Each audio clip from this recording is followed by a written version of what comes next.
Hello friends, आज हम बात करेंगे इलेक्ट्रॉन एनोड इंटरेक्शन के बारे में। इसके पहले आपने बहुत सारा देखा होगा, interaction of radiation with matter या इंटरेक्शन आपने बहुत सारे टाइप से आपने पढ़ा होगा।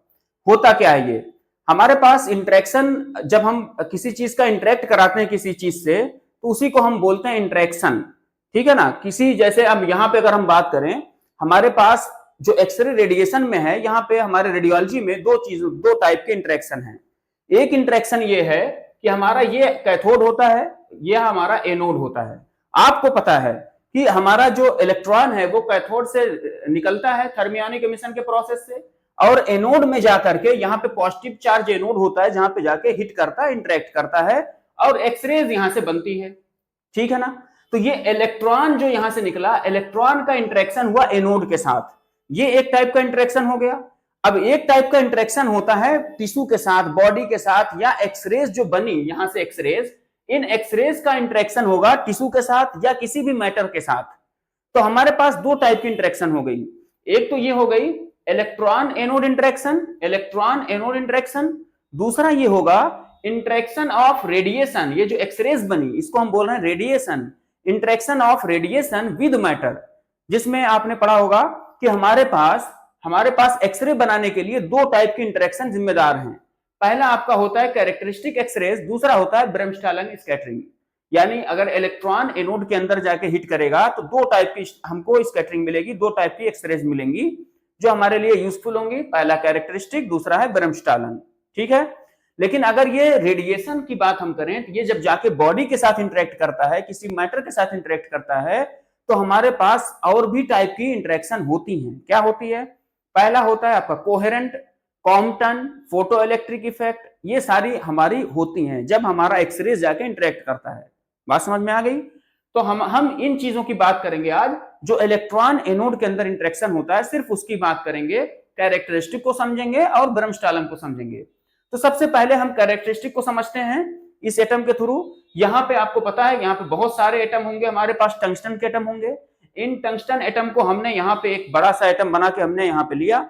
अब इनको एक्सप्लेन करके हम समझते हैं कि एक्चुअली इनका स्ट्रक्चर तो ऐसा है, लेकिन ये जब इंटरेक्ट करेगा इलेक्ट्रॉन तो होगा क्या, कैसे बनेगा आपका कैरेक्टरिस्टिक एक्सरेज। ठीक है ना। इसको समझते हैं।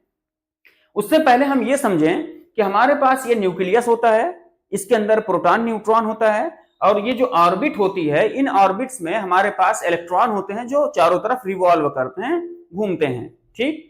इलेक्ट्रॉन अपनी किसी एनर्जी के साथ यहाँ पे बाइंड होता है, वो आपके न्यूक्लियस की वजह से जो फोर्स लगता है, न्यूक्लियर फोर्स, उन न्यूक्लियर फोर्स की वजह से हमारे जो इलेक्ट्रॉन्स होते हैं वो एक ऑर्बिट में एक एक्सिस पे फिक्स होते हैं। ठीक है ना। जिस एनर्जी के साथ ये बाइंड होगा उसको हम बोलते हैं बाइंडिंग एनर्जी। ठीक है ना। अब जितना न्यूक्लियस के करीब होगा उतनी ज्यादा उसकी बाइंडिंग एनर्जी होगी। जैसे मेरा ये के शेल है, के शेल सबसे करीब में है तो इसका न्यूक्लियस जो होगा, सॉरी, इसका जो इलेक्ट्रॉन होगा के शेल का, इसकी बाइंडिंग एनर्जी सबसे ज्यादा होगी। जब हम दूर जाएंगे तो इसकी बाइंडिंग एनर्जी कम हो जाएगी, और दूर जाएंगे तो बाइंडिंग एनर्जी और कम हो जाएगी।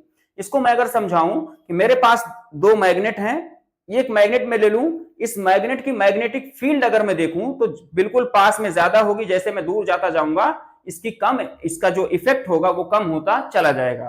तो ऐसा ही है, न्यूक्लियस एक फोर्स लगा रहा है, वो फोर्स पास में ज्यादा होगा, जैसे जैसे दूर जाएंगे वैसे वैसे फोर्स कम होता जाएगा। इसी को हम बोलते हैं बाइंडिंग एनर्जी। ठीक है ना। यानी कि अगर हम बाइंडिंग एनर्जी की बात करें और हम टंगस्टन एटम की बात करें जिसका एटॉमिक नंबर 74 है, तो इसमें हम देखेंगे के शेल की बाइंडिंग एनर्जी होती है 69.5 किलो इलेक्ट्रॉन वोल्ट। अगर हम एल शेल में जाएं तो इसकी बाइंडिंग एनर्जी होती है 10 से 12 किलो इलेक्ट्रॉन वोल्ट। अगर हम इसके भी बाहर जाएं तो 1 से 2 किलो इलेक्ट्रॉन वोल्ट हमारे टंगस्टन एटम की होती है। हर एटम में अलग अलग बाइंडिंग एनर्जी होगी, उसके एटम के हिसाब से उसमें बाइंडिंग एनर्जी अलग अलग होगी, है ना। इसका मतलब ये दो चीजों पे डिपेंड किया। पहला तो ये जो आपका बाइंडिंग एनर्जी है दो चीजों पे डिपेंड किया। एक तो ये कि आपका कितना बड़ा एटम है, एटम का नंबर कितना है, और फिर यहाँ पे जो प्रोटॉन का नंबर होगा उसने कितना फोर्स लगाया, उसके हिसाब से हमारा बना है। ठीक है। तो अब ये हमारा हो गया, ये हो गया बाइंडिंग एनर्जी। दूसरी चीज समझो आप, ऑर्बिटल एनर्जी। ऑर्बिट की एनर्जी या हमारे जो शेल की एनर्जी या इलेक्ट्रॉन्स की एनर्जी आप बोल लो, उसमें क्या फर्क है, उसको देखिए कि क्या होता है। अगर मैं बात करूं इलेक्ट्रॉन की एनर्जी, तो इलेक्ट्रॉन की एनर्जी एक्चुअली बनती कैसे है, इलेक्ट्रॉन की एनर्जी आती कहां से है? इलेक्ट्रॉन की एनर्जी आती है इस एक्सिस पे, इस ऑर्बिट में मूव करने से, रिवॉल्व, इन न्यूक्लियस के चारों तरफ घूमने से आती है ना। इसका मतलब कि अगर इसमें दो इलेक्ट्रॉन है और कम कम इसका सर्किल है, एरिया डायमीटर कम है, तो ये कम ही घूम पाएगा, और दो ही इलेक्ट्रॉन है तो कम एनर्जी बनाएगा। तो मैं बोल सकता हूं कि बाइंडिंग एनर्जी जो होगी वो के शेल की सबसे ज्यादा है, क्योंकि ये सबसे पास था।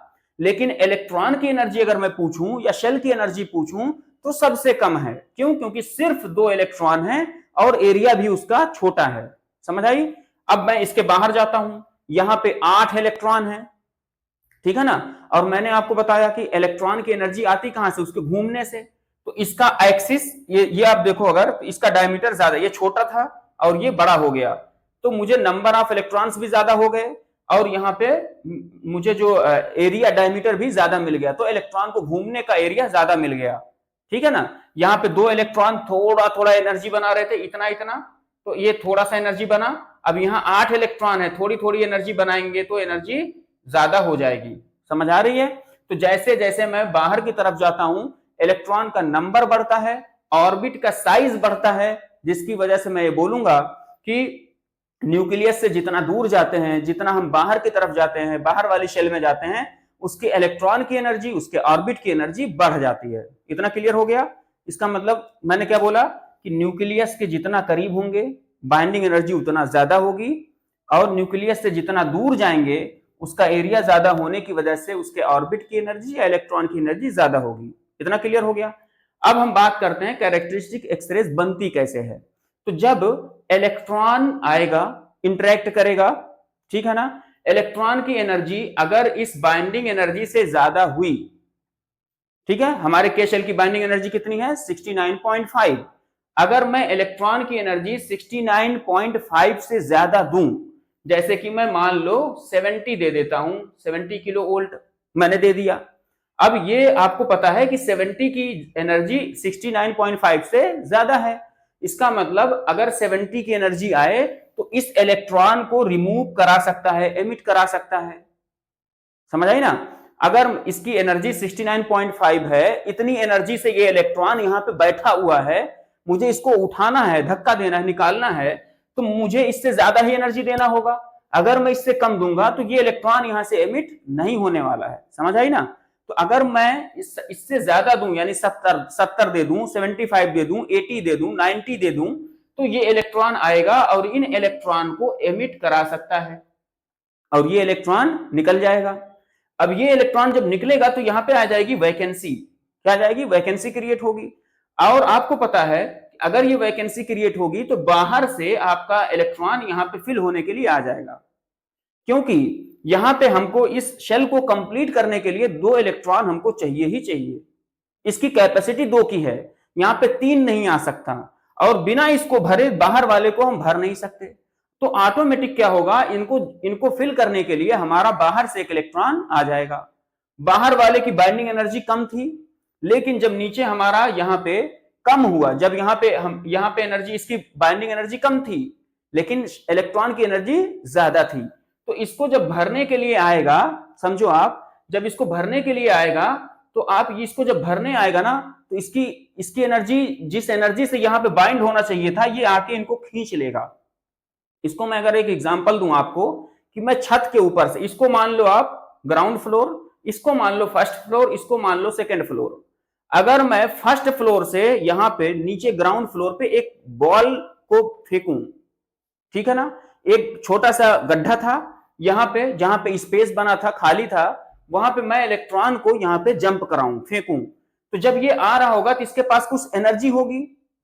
उस एनर्जी के साथ जब आएगा तो ये इनको अट्रैक्ट कर रहा है ना, ये आपकी के शेल क्या कर रहा है, हमारे न्यूक्लियस की वजह से अट्रैक्ट कर रहा है। अट्रैक्ट करके इस एक्सिस पे लाके यहां पे छोड़ देगा इनको, यहां पे इनको बैठा देगा, ठीक है।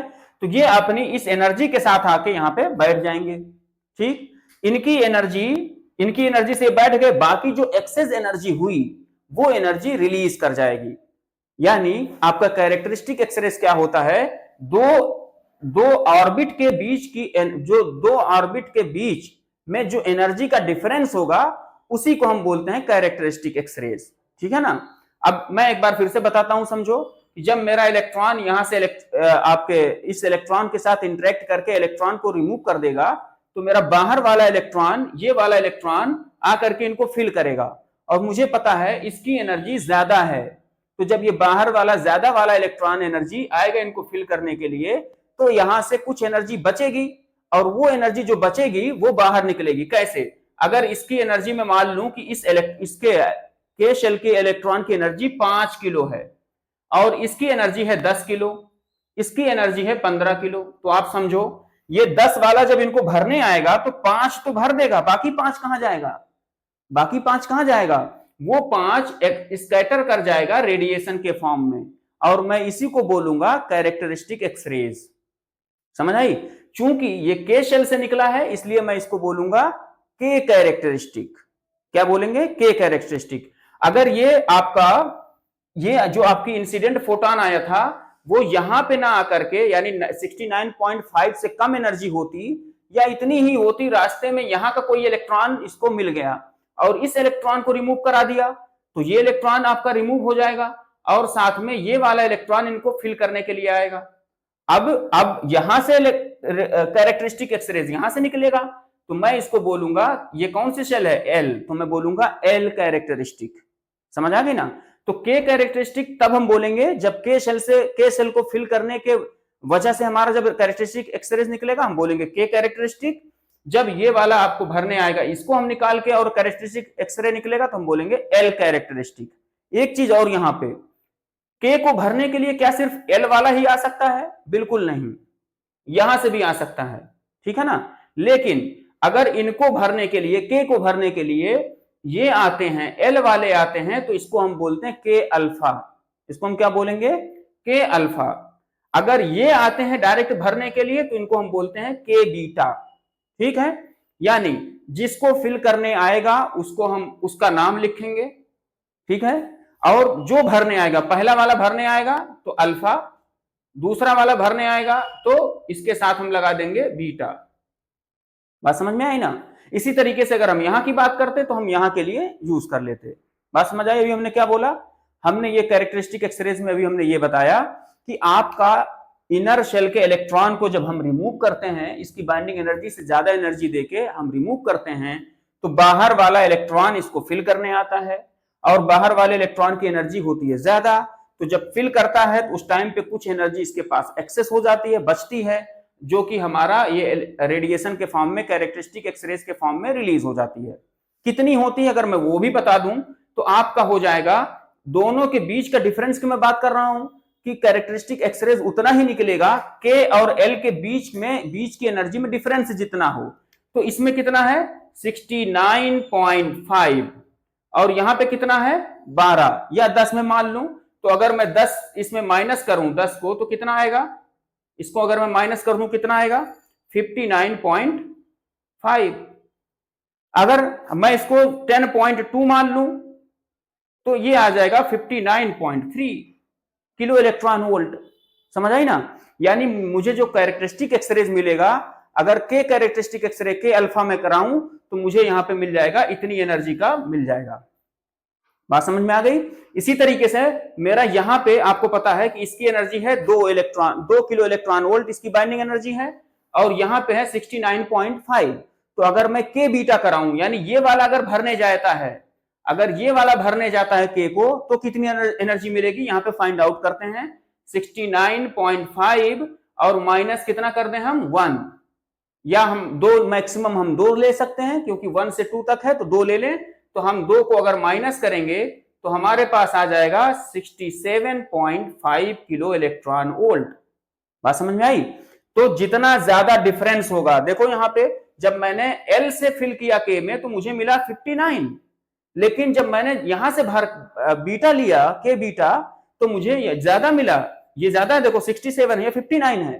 तो सिंपल सा है कि जब मैं शेल के बीच का डिफरेंस ज्यादा लूंगा तो मुझे एनर्जी ज्यादा मिलेगी।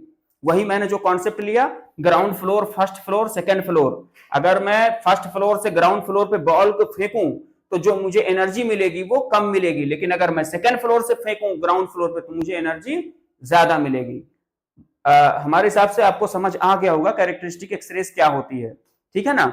एक चीज अब यहाँ पे है कि कैरेक्टरिस्टिक एक्सरे पाने के लिए अगर के कैरेक्टरिस्टिक चाहिए तो मुझे 69.5 से ज्यादा ही देना होगा, लेकिन जब हम एक्सरे करते हैं तो हमें पता है हम तो 40 भी देते हैं, 40 किलो केवीपी भी देते हैं, 45, 50, 60 केवीपी भी देते हैं। तो इसका मतलब जब हम 40, 50, 60 केवीपी देते हैं तो के कैरेक्टरिस्टिक तो आपको मिल ही नहीं रहा। इसका मतलब उस टाइम पे कैरेक्टरिस्टिक एक्सरे आपको प्रोड्यूस हो ही नहीं रही। फिर आपको क्या मिलेगा, उस टाइम पे आपको ब्रह्मस्टालंग मिल रहा होगा, क्योंकि एक्सरे प्रोडक्शन में तो आपको दो ही है। अब कैसे मिलता है वो हम समझते हैं। यहां पे देखिए, अगर यहां पे ब्रह्मस्टालंग की हम बात करें तो कैसे होगा। जब हमारे पास अगर कोई इलेक्ट्रॉन आएगा और ये न्यूक्लियस के बिल्कुल करीब पहुंचे, न्यूक्लियस के बिल्कुल करीब पहुंचे और न्यूक्लियस का, अब ये आप कहोगे कि अगर मैं चलो एग्जांपल लेता हूं 40 केवीपी देता हूं, आपको पता है 40 केवीपी इसके बाइंडिंग के शेल की बाइंडिंग एनर्जी से कम है, तो इन इलेक्ट्रॉन को निकाल नहीं सकते हम। ये रास्ते में इनको एनर्जी कम है, हम निकाल सकते हैं, वो निकल जाएगी, स्कैटर करेगी, जो कि आपके पेशेंट डोज बढ़ाएगी, उसकी हम बात नहीं कर रहे हैं। हम सीधा आते हैं के शेल पे। के शेल की बाइंडिंग एनर्जी है 69.5, हम दिए हैं 40, इसका मतलब इस इलेक्ट्रॉन को हम रिलीज नहीं कर सकते। हमारे पास जो एनर्जी आ रही है ये 40 की है और ये एनर्जी इतनी नहीं है कि इसके इलेक्ट्रॉन को हम रिलीज कर पाए, तो इसका मतलब हम उस इलेक्ट्रॉन को इंटरेक्शन नहीं कर सकते, कैरेक्टरिस्टिक तो नहीं बनेगी, ठीक है ना, क्लियर हो गया। लेकिन क्या इस एटम में इंटर करने से रोक पाओगे, बिल्कुल नहीं। ये 40 केवीपी की है भले ही, लेकिन आपके एटम के अंदर इंटर तो करेगी। चलो एनर्जी कम है, इन इलेक्ट्रॉन को नहीं रिमूव कर पाएगी, बाइंडिंग एनर्जी से कम है, लेकिन एटम के अंदर तो घुसेगी, वहां तो इंटर तो करेगी। अब वो इंटर करके आई, अगर वो न्यूक्लियस के बिल्कुल करीब जाके बिल्कुल सेंटर में, न्यूक्लियस के करीब में, सेंटर में पहुंचती है, तो ये आपकी 40 केवीपी की स्पीड से आई थी और ये 100% यहां पे रुक जाएगी। इलेक्ट्रॉन को आपका न्यूक्लियस बिल्कुल 100% रोक देगा, रिटार्डेशन हो जाएगा। अब चूंकि मैक्सिमम रिटार्डेशन हो गया, 100% रुक गया, तो 100% आपको एक्सरे भी मिल जाएगा, ब्रह्मस्टालंग मिल जाएगा। इसका मैं एक एग्जांपल देता हूं। अगर मैं यहां से एक कार लेके या बाइक लेके आऊं, कार लेके आऊं और मैं आता हूं, मान लो मैं 60 की स्पीड से आता हूं और 60 की स्पीड से जाऊं और सीधा इस दीवार में टक्कर लगाऊं, दीवार सॉलिड हो, गिरे ना, मैं जाऊं इसमें टक्कर लगाऊं, तो क्या होगा, होगा ये कि मेरी जो गाड़ी थी उसका 100% रिटार्डेशन हो गया, गाड़ी की वेलोसिटी 0 हो गई, तो जो 100% मेरी 60 की स्पीड की एनर्जी थी वो सारी इस दीवार के अंदर चली गई। 100% लॉस होगा, ठीक है ना। तो उतनी ही एनर्जी उसको मिलेगी, क्योंकि energy neither be created nor be destroy, तो जितनी मेरी लॉस होगी उतनी उस दीवार को मिलेगी। तो सेम ऐसे ही होता है, जब मेरा इलेक्ट्रॉन यहां से 40 की स्पीड से आएगा, 40 किलो वोल्ट से आएगा, अगर वो 100% बिल्कुल सेंटर में पहुंचता है तो 100% लॉस होगा, तो 100% के बदले में 100% ब्रह्मस्टालंग स्कैटरिंग भी मिलेगी मुझे। लेकिन अगर मैं यहां से आ रहा था और कार लेके या जैसे भी साइड से टक्कर मारूं और साइड से फिर निकल भी जाऊं, यानी मैं आ रहा था 60 की स्पीड से और 60 की स्पीड से आ रहा था, 20 अब मैं टक्कर लगी और अब भी मेरी गाड़ी 20 की स्पीड से आगे निकल गई, 20 की स्पीड से आगे निकल गई, तो इसका मतलब कि मेरी गाड़ी आई 60 की स्पीड से और 20 की स्पीड से अब भी निकल गई। लॉस कितना हुआ, 40 की स्पीड, लॉस कितना हुआ, 40 का। तो जितना लॉस हुआ है उतना ही 40 का एक्सरे बन जाएगा। ब्रह्मस्टालंग कितने का बनेगा, 40 का। समझ आई ना। तो अगर मैं बोलूं कि मिनिमम कितना मिल सकता है और मैक्सिमम कितना मिल सकता है, मिनिमम मुझे मिल सकता है 1 केवी और मैक्सिमम मिल सकता है मुझे जितना मैं दूंगा। अगर मैं 40 दूं तो 100% का लॉस होगा तो 40 मिल जाएगा। अगर मैं यहां से 60 दूं और यहां पे मुझे 10% का लॉस हो तो मुझे यहाँ 50 का एक्सरे मिल जाएगा। अगर मेरा ये 60 का 60 100% लॉस हो जाए, यहाँ पे 0 जाए, तो मेरा ये 60 मिल जाएगा, लेकिन तब वो सेंटर में होगा, तभी ऐसा पॉसिबल होगा। बात समझ आई मैंने क्या बोला। तो अगर मेरा इलेक्ट्रॉन साइड से निकलता है तो रिटार्डेशन कम होता है, 10%, 20, 30, 40 कुछ कम होगा, 100% रिटार्डेशन नहीं होगा। उस केस में इलेक्ट्रॉन की भी कुछ स्पीड होगी, जितना रिटार्डेशन हुआ होगा उतनी ही एनर्जी मेरी यहाँ पे ब्रह्मस्टालन के फॉर्म में मुझे मिल जाएगी। मिनिमम एनर्जी जो मुझे मिलेगी वो मिलेगी 1, मैक्सिमम जो मिलेगी जितना मैंने दिया हो, 60 दिया हो तो 60 मिलेगी।